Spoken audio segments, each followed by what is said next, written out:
For the past year, we have been living full-time in this massive American RV travelling the UK and Europe. This week, we visit Brighton for the first time to see one of our favourite artists live. Then we head to the New Forest and find what might be our favourite site so far. And the RV? Basically it's broken inside. Welcome back to our channel, and if you're new here, we're Michael and Fern. We ditched the 9-to-5s, sold our house and all of our belongings to travel full-time in an American RV with our two dogs, Max and Jet. If you are feeling trapped in that day-to-day system, then hit the subscribe button. The plan with this is to share as much information as we can so that you can actually live a life of freedom. Okay, so we arrived at Brighton Caravan and Motorhome Club about 2:30ish, and Michael got on with some work. I went for a shower because I hadn't had one this morning, and we've got all dressed and ready, and now we're walking into Brighton. Well, we're gonna walk to the marina bit, I think, first and check it out, and then go along the front to the actual town.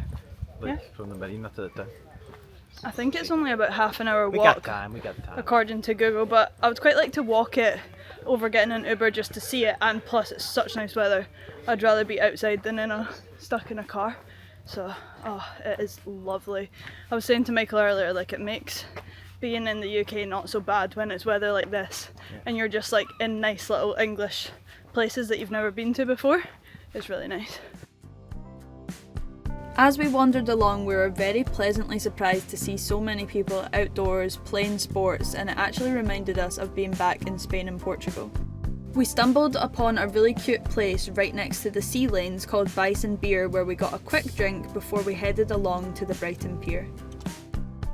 I had absolutely no idea that this pier was as big as it was. It was so long and it had so many rides and amusements, but we just forgot to film them. We then walked over to the lanes, which were gorgeous, and we stumbled into a place called Kindlin for a Sunday shader roast for two, which I couldn't recommend more. It was unbelievable. Good morning, guys. We had a lovely evening in Brighton yesterday. It was so nice. And then this morning, been up, had a shower, and we stupidly didn't go to the shops yesterday before we came, so we have no food for breakfast. And there is normally a cafe bit on site. I think it was maybe called Felipe or something. He's got a little tent at the front entrance, and not a tent, a marquee bit. He normally does coffees and breakfast and food, and it actually looks really nice, but unfortunately he's closed this morning until 2 because he was going to the shops, get more supplies, I think. So we've ordered a breakfast on Just Eat because we didn't want to leave the dogs because we're going out later this afternoon. So yeah, we're actually going to a concert tonight, which is the main reason for coming to Brighton. I don't know if I've mentioned that yet, but we're going to see Stephen Wilson Jr. I got Michael tickets ages ago for his birthday, so yeah, he's buzzing about that because he was the one who found him, and we're very excited. We're going to that at about 4:30, I think it starts, because we've got a little pre-show acoustic performance, which is going to be unreal. We'll try film as much of that as we can, but obviously copyright reasons we won't be able to put much in. But yeah, excited. Not forget this show. You will talk about it with your friends and family for a long time. I'm gonna go back and get the boss. We're gonna come out. I'm good. How are y'all? Thank you for asking. Nobody asked me that.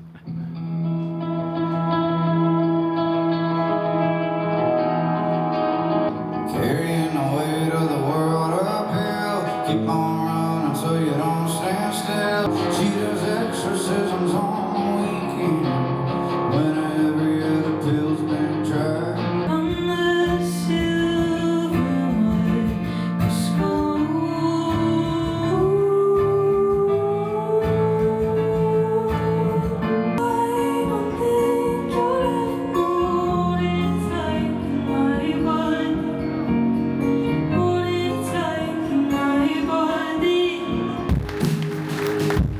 Stephen Wilson Jr. and I am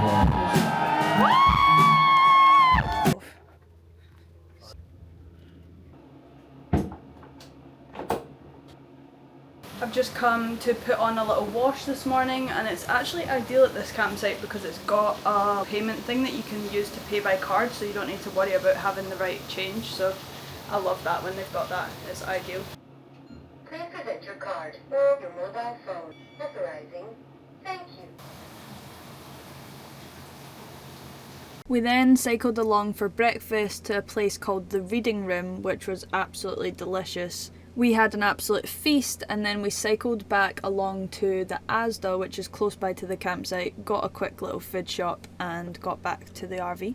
Thieves beware, we have sorted new bike locks, belters, so there'll be no more thieving of bikes in this England, I tell you, in Portsmouth. Is that how you say it? How do you say it again? Portsmouth? Portsmouth? I don't know, the debate's still up for discussion. Portsmouth or Portsmouth? Comment now.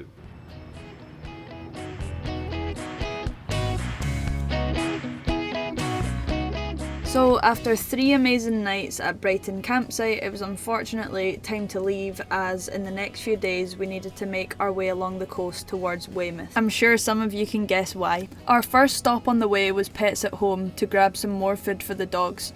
Someone commented on a recent vlog letting us know that you can buy Bella and Duke raw food direct from Pets at Home, which is so useful to know, so thank you very much.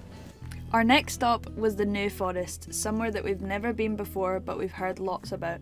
If you are thinking of coming here in a large vehicle like us, I would highly recommend you do a little bit of advanced planning, as some of the roads are limited to a width of 6 feet and 6 inches. This left us on some precarious roads and meant we had to turn round and go a different route.